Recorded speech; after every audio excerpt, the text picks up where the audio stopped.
Conseguir trabajo después de los 40. Un desafío más complejo que el de ir a Marte. La adversidad. Esa suerte que nos juega en nuestra contra, por medio de una aplastante tenacidad y con un ímpetu imparable, la cual acecha a todas y cada una de las almas de nuestra madre tierra. No es más que un proceso necesario para la maduración psicológica del ser humano. Sin la adversidad, no existirían las ideas, sin la adversidad, no existiría la innovación, sin la adversidad, no descubriríamos las inmensas potencialidades dormidas que posee el ser humano, sin la adversidad, no podríamos embarcarnos en nuevos desafíos, sin la adversidad, no seríamos capaces de enfrentar los problemas imposibles de resolver, sin la adversidad, nos dormiríamos en un sueño eterno y autodestructivo de inacción e indecisión, sin la adversidad, no seríamos capaces de tener la mente enfocada en nuestra meta, más allá de nuestros objetivos, sin la adversidad, nuestra vida se reduciría a solo un simple y pasivo transitar por este mundo, sin la adversidad, este planeta, solo tendría sobre su superficie, interminables senderos formados por millones de pisadas indecisas e inactivas, que van y vienen desde y hacia todas las direcciones, sin saber cuál es el fin del camino, de manera de poder llegar a comenzar uno totalmente nuevo, el de las propias decisiones y el de las propias acciones. Aunque, la adversidad se presenta disfrazada de muchas maneras, una de las peores formas que tiene de acecharnos es cuando se muestra doblemente adversa respecto de un mismo suceso. Ese suceso, como el que se detalla en el título de esta publicación, se caracteriza por ser doblemente adverso, y que relaciona al desempleo, y toda su problemática implícita, con la edad del desempleado, dejando de lado, por ahora, la experiencia y el profesionalismo del desocupado. Por lo tanto, esta doble condición adversa, llega a tal punto, de traer a su lado a otro sentimiento destructivo, y que es el de la incertidumbre. Entre los dos, conforman un cóctel explosivo, respecto del cual deberemos estar atentos al momento en que tal conflagración suceda, para saber cómo protegernos y actuar en consecuencia, o dejarnos morir en el intento. Entonces, y lo he sentido, y lo sigo sintiendo, en mi propia carne, al suceso adverso de no tener trabajo, se le suma aquella incertidumbre, la que comienza a actuar con más fuerza luego de los 40 años de edad, debido a que, nos vamos dando cuenta de que las empresas prefieren a personas más jóvenes, sin importar, respecto de aquellas y no de estas, su maduración psicológica, su experiencia de vida, su experiencia laboral, su profesionalismo, su honestidad y el nivel de instrucción autodidacta y académica de la persona mayor de 40. ¿Para qué sirve la responsabilidad social empresariarse entonces? Para cumplir con las características que debe tener una determinada organización, de modo de tener más impacto en la decisión de compra por parte de los potenciales compradores. Pero, ¿no es que este área está en las empresas para que sean socialmente responsables? Por lo que, para hacerle frente a esta doble adversidad, como la nombrada más arriba, es que el ser humano construye ideas de donde no existen y de donde es imposible sacarlas. Con lo cual, aquella afirmación científica de que el ser humano utiliza solo el 10% de su cerebro, nunca me lo he creído, y nunca cambiaré mi manera de pensar sobre ello. Y hasta es muy irrisorio ese concepto del 10%, ya que millones de años de evolución, dentro de los cuales se generaron tres niveles o cortezas cerebrales, arribando al actual neocórtex o cerebro humano de nivel superior, para que solo utilicemos el 10% de este.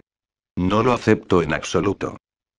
Con todo esto, aunque continuemos eternamente con el trabajo de buscar trabajo, indefectiblemente debemos despertar, sin miedos ni límites, ciertas funciones cerebrales dormidas, que nos podrán dar, en primer lugar, una fuerte coraza para soportar el desempleo y la incertidumbre de los 40, y en segundo lugar, las alternativas a las que ya teníamos, para enfrentar a esta doble adversidad. Cuando las nuevas ideas salgan a la luz, cuando nos digamos a nosotros mismos que tal o cual cosa lo podemos hacer, cuando nos convenzamos de que todos en este mundo, en mayor o menor medida, tenemos la misma capacidad cerebral, cuando aceptemos la idea de que sí, antes de esta doble adversidad, éramos un administrativo, un matemático, un vendedor, un constructor, un programador de computadoras, y un largo etcétera, de ahora en más, Podremos ser también, artistas de cualquier rama del arte, como ser, dibujante, pintor, músico, escritor, cantante, escultor, y otro largo etcétera. Con esto quiero decir que, lo que de algún modo éramos, y lo que de otro modo deberemos agregar a lo que éramos, lograremos utilizar un 99,9% de nuestro cerebro, ya que en este mismo proceso de cambio, no solamente logramos usar las funcionalidades alojadas en los hemisferios derecho e izquierdo de nuestro cerebro, sino que también conseguimos adicionarle algo más a lo que fuimos antes de quedarnos sin empleo, algo espiritual, y que tiene que ver con el propio autoconocimiento. El intentar ser más de lo que ya somos por costumbre, por tradición, o por decisión propia o externa, sumado al conocimiento de nosotros mismos, estaremos utilizando nuestro cerebro al 100% y no al 10%. Pareciera que esa idea del 10% solo sirve como un efecto placebo, de manera de tranquilizar a las masas repitiendo mil y una veces esa mentira del 10%, con el objeto de mantenernos controlados, sin que sobresaltemos o nos superemos a nosotros mismos por medio de nuestros pensamientos y acciones. De ninguna manera debemos aceptar esa irrisoria idea. Por supuesto, que tendremos voces y acciones en contra, ya que al querer superarnos a nosotros mismos, también, en alguna u otra medida, estaremos superando a los demás, o sea, solo a aquellos que alzan su voz de alto, no te superes.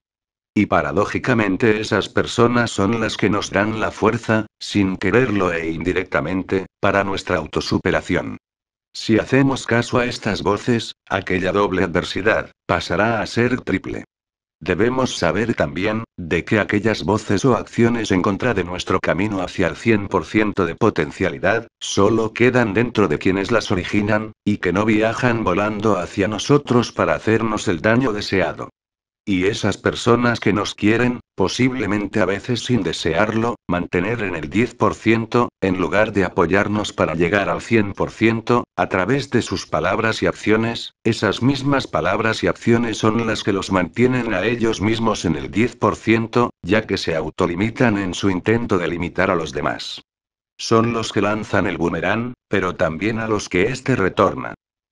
Entonces, y expresando todo lo anterior, desde mi punto de vista actual, sumido en esa doble adversidad y sin sentarme cómodamente en un sillón forrado con terciopelo azul comprado con mis ingresos, mientras escribo esto, es que les expreso, por medio de estas humildes palabras, que no debemos parar de intentar de hacer cosas nuevas, ya que el único límite somos nosotros mismos, o bien, si hacemos nuestras aquellas palabras de los que nos quieren mantener en ese 10%, por lo que, el miedo no es una opción, y el límite nos lo pondremos nosotros mismos, y no los demás.